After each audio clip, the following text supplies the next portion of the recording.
हाँ तो दोस्तों, ये वही तीनों आरोपी हैं जिन्होंने आकांक्षा दुबे को मौत के घाट उतार दिया दोस्तों। संजय सिंह, संदीप सिंह, एक उनका साथी। दोस्तों अभी कल ही आजमगढ़ की पुलिस के हत्थे इन्होंने लग गए हैं दोनों और तीनों।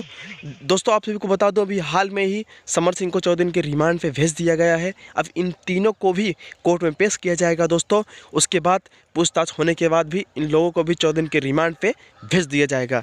अब आएगा दोस्तों मज़ा। दोस्तों आप सभी को बता दूं कि ये जो सीसीटीवी फुटेज में आप लोग देख रहे हैं, ये कोई दूसरा नहीं है, ये वही संजय सिंह है जिन्होंने आकांक्षा दुबे जी को मौत की घाट उतार दिया दोस्तों। रिक्वेस्ट है आप सभी से कि ऐसी वीडियो को नज़रअंदाज मत करें। अगर आप लोग चैनल पर नए हैं तो चैनल को सब्सक्राइब कर लीजिए और एक प्यारा सा लाइक, प्यारा सा कमेंट कर दीजिएगा दोस्तों कि इन लोग के साथ क्या होना चाहिए। आप अपनी राय भी आप लोग ज़रूर कमेंट बॉक्स में बताएं।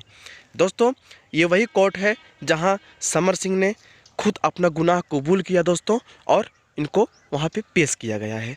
अब 14 रिमांड के बाद दोस्तों, पूछताछ होने के बाद इनको सीधा इनकाउंटर या तो सीधा फांसी। तो दोस्तों रिक्वेस्ट है सभी से कि आशा कर रहा हूँ ये वीडियो आप सबको बिल्कुल अच्छा लगा होगा, तो प्लीज़ एक कमेंट आकांक्षा जी के नाम इंसाफ के लिए दोस्तों अपना हाथ जरूर बढ़ाएं दोस्तों। जय हो।